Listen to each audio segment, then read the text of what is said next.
Assalamualaikum warahmatullahi wabarakatuh. Kami dari Pesantren Persatuan Islam nomor 69 Matraman, Jakarta Timur. Yang terhormat Dewan Juri, sebelum kami menyampaikan mosi kami, izinkan kami memperkenalkan diri. Saya Fahri Hafiz Hasim sebagai pembicara pertama selaku tim pro, dan ini rekan saya Hamizah Umar sebagai pembicara kedua selaku tim pro. Dan ini Mukhlasul Mubin sebagai pembicara ketiga selaku tim pro.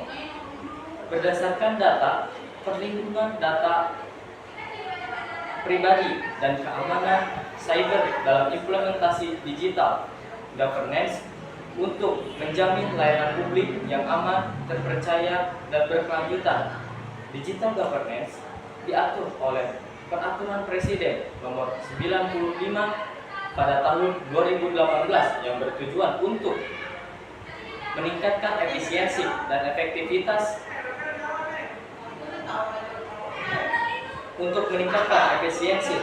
efektivitas layanan publik yang lebih baik kepada masyarakat melalui sistem elektronik, mengintegrasikan teknologi informasi dan komputer dalam seluruh aspek penyelenggaraan pemerintahan.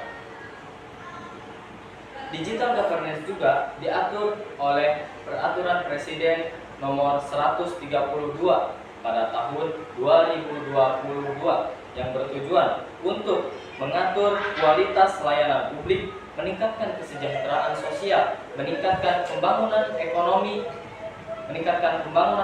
dan kesejahteraan rakyat.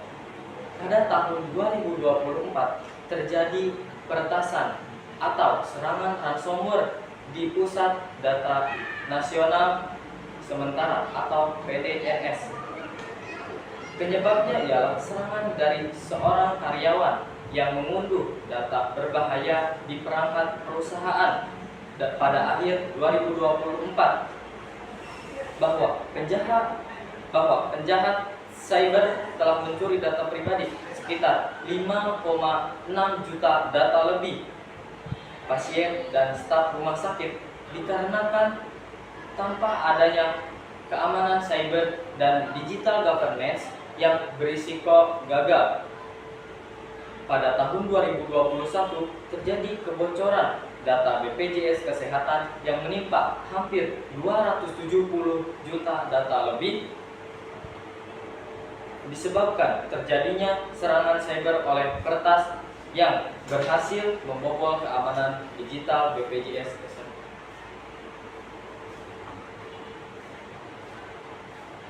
Sumber ini diretas oleh hacker yang bernama Raid Forums pada bulan Mei 2021.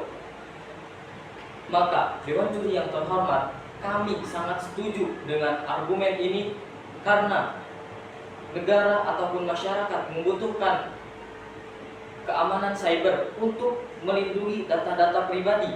Maka standar keberhasilan SPBE bukan hanya efisiensi, tapi harus memenuhi 3 prinsip, yaitu aman, terpercaya, dan berkelanjutan. Kemudian tripod yang kita gunakan ialah Undang-Undang Perlindungan Data Pribadi dan Peraturan Pemerintah nomor 71 pada tahun 2019, yaitu yang bertujuan untuk mengakomodasi perkembangan teknologi, mendorong ekonomi digital, menetapkan kerangka peraturan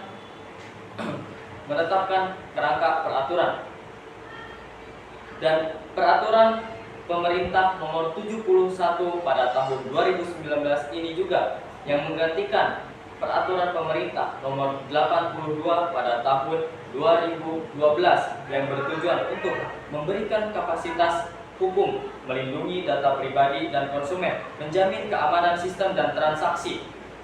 Untuk argumen ini kami tegaskan kembali bahwa data-data pribadi dan konsumen menjamin keamanan sistem dan transaksi. Dengan ini kami tegaskan kembali bahwa tanpa adanya fondasi perlindungan data pribadi dan keamanan yang kuat, digital governance hanyalah istana-istana pasir yang rapuh. Terima kasih.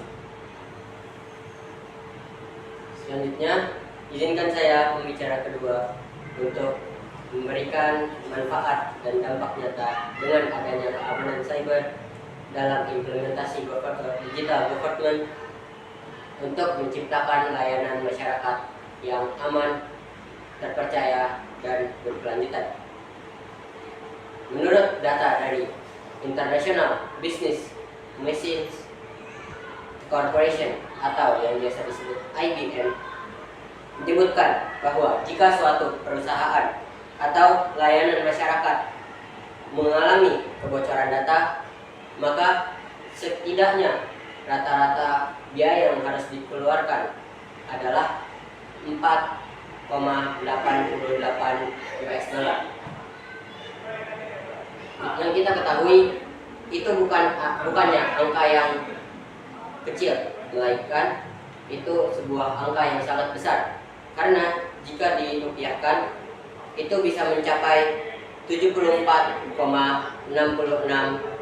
rupiah, dan itu tidak sebanding jika pemerintah atau penyedia layanan masyarakat mengambil keputusan untuk mencegah kebocoran data dengan menggunakan pengamanan cyber. Karena dilansir dari IBM juga, keamanan cyber biayanya hanya memakan 100-200 miliar per tahun, dan itu tidak sebanding jika perusahaan atau penyedia layanan masyarakat harus menanggung kerugian akibat kebocoran data. Karena itu juga bisa menjadi investasi pada sistem keamanan enkripsi dan backup data, justru lebih efisien dibandingkan dengan yang tidak menggunakan keamanan cyber. Jadi perlindungan data itu adalah salah satu langkah untuk menghemat anggaran dari penyedia layanan masyarakat, dan juga agar biaya atau anggaran pemerintah menjadi lebih efisien.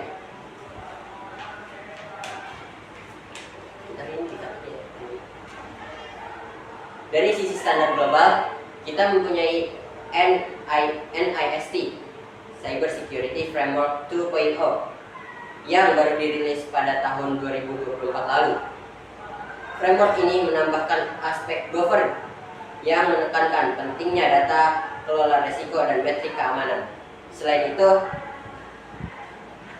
kita mempunyai ISO atau IEC 27001.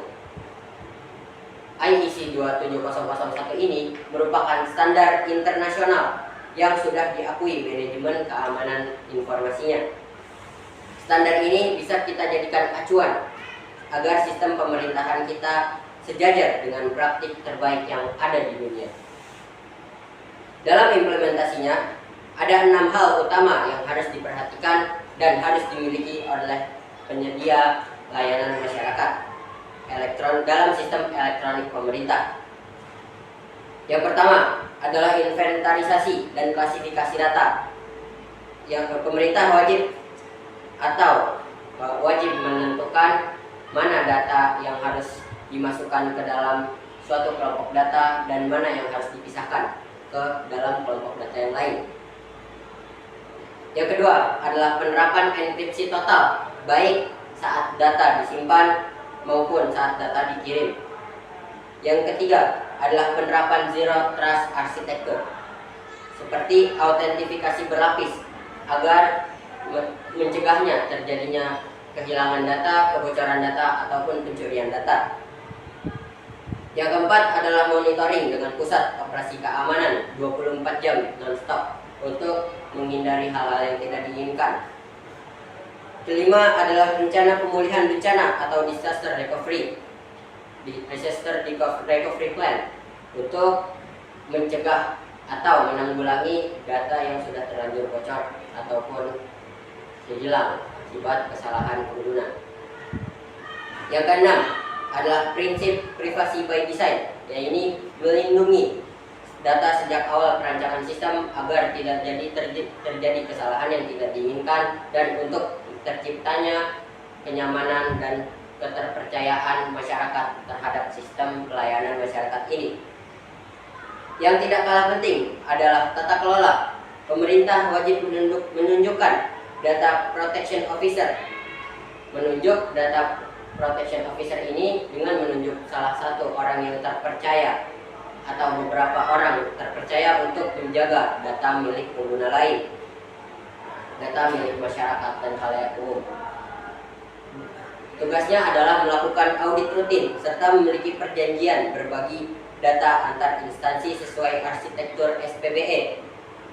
Dan jika terjadi pelanggaran, Undang-Undang PDP pasal 5-10 sudah menyiapkan sanksi administratif hingga pidana. Jadi sudah ada kepastian hukum sekaligus intensif agar semua pihak menjadi taat aturan. Pasal 5-10 ini saya akan membacakannya.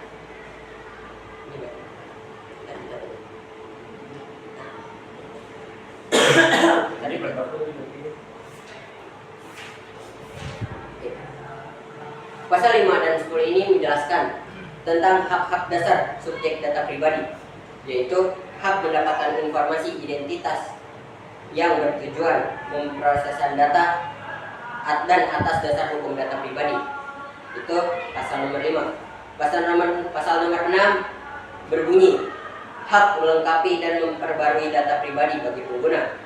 Pasal nomor 7 berbunyi bahwa pengguna memiliki hak akses dan memperoleh salinan data pribadi. Pasal ke-8 berbunyi bahwa pengguna memiliki hak menghapus dan memusnahkan data pribadi. Dan pasal 9 berbunyi bahwa pengguna mempunyai hak membatalkan persetujuan dan pemrosesan data. Dan yang terakhir pasal 10 yang berbunyi sebagai pengguna mempunyai hak untuk mengajukan keberatan atas tindakan pemrosesan data yang otomatis yang bersifat signifikan. Mungkin cukup sekian yang bisa saya sampaikan sebagai pembicara kedua. Izinkan saya sebagai pembicara ketiga untuk menyimpulkan argumen dari rekan-rekan saya yang telah disampaikan ke Dewan Juri. Saya sebagai pembicara ketiga akan menutup mosi dengan visi masa depan. Teman-teman, jika hal-hal yang dijelaskan oleh pembicara dua dijalankan, mereka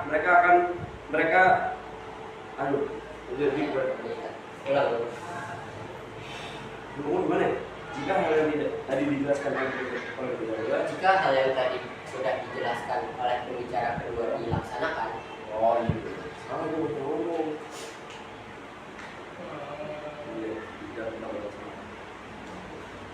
Izinkan saya sebagai pembicara ketiga ingin selanjutnya izinkan saya sebagai pembicara ketiga ingin menyimpulkan dari argumen rekan-rekan saya yang telah disampaikan di Dewan Juri. Saya sebagai pembicara ketiga akan menutup mosi dengan visi masa depan. Jika hal-hal yang tadi dijelaskan oleh pembicara kedua dijalankan, dampaknya akan terasa.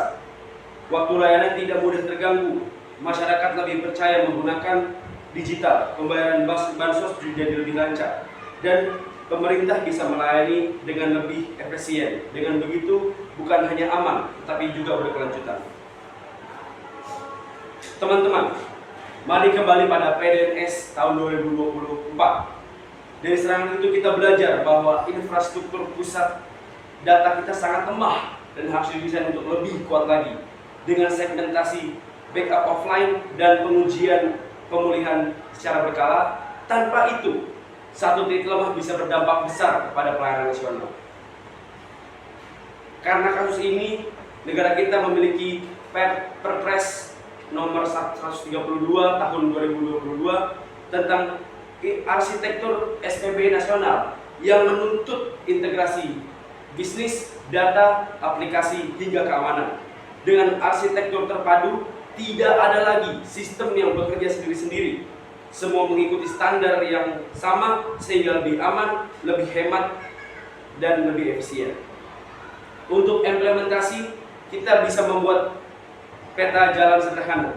Dalam 3 bulan pertama, kita akan melakukan analisis resiko dan quick wins seperti penggunaan autentikasi ganda. Dan pada 3 bulan ketiga sampai ke-6, Bentuk unit perlindungan data akan melakukan uji response incidents dan bangun pusat operasi keamanan. Lalu pada bulan ke-6 hingga ke-12, kita akan menerapkan standar internasional seperti NISE, seperti ISO 27001 dan Zero Trust secara penuh. Ini adalah langkah yang realistis dan terukur. Memang ada biaya awalnya untuk membangun semua itu, tapi jika dibandingkan dengan kerugian besar kita dari pembobolan data yang mencapai $1 juta per insiden, maka investasi ini justru menghemat anggaran negara. Selain itu, standar terpadu juga mengurangi duplikasi proyek antar instansi. Karena itu, perlindungan data dan keamanan cyber bukan hanya kebutuhan teknis, tetapi ini keputusan strategis. Ini tentang menjaga kepercayaan publik, menghemat anggaran sekaligus memastikan pelayanan masyarakat tidak berhenti karena serangan cyber. Dari seluruh uraian tadi, jelas kami mendukung penuh perlindungan data pribadi dan keamanan cyber dalam digital governance. Alasan ketiga, pertama, mandat hukum sudah kuat. Seperti ada mulai dari Undang-Undang PDP dan Undang-Undang PP 71 tahun 2019 hingga Perpres SBPE. Kedua, manfaat ekonomi nyata, mencegah kerugian yang sangat besar. Ketiga, manfaat sosialnya jelas, yakni mutu layanan publik yang lebih terjamin. Kita sudah melihat contohnya serangan PDNS 2024 menjadi pelajaran penting dan pemerintah sudah menyiapkan aturan teknis, yaitu Permenkom Digi nomor 5 sampai nomor 6 dan 6 tahun 2025. Ditambah standar global seperti NIST dan ISO, kita sudah punya peta jalan yang jelas untuk membangun layanan digital yang lebih aman. Karena itu, izinkan saya menegaskan sekali lagi, digital government tanpa perlindungan data pribadi ibarat kapal tanpa pelampung, mudah karam ketika ditimpa badai. Dengan perlindungan data dan keamanan cyber yang tegak, kita bisa memastikan layanan publik aman, terpercaya, dan berkelanjutan. Terima kasih.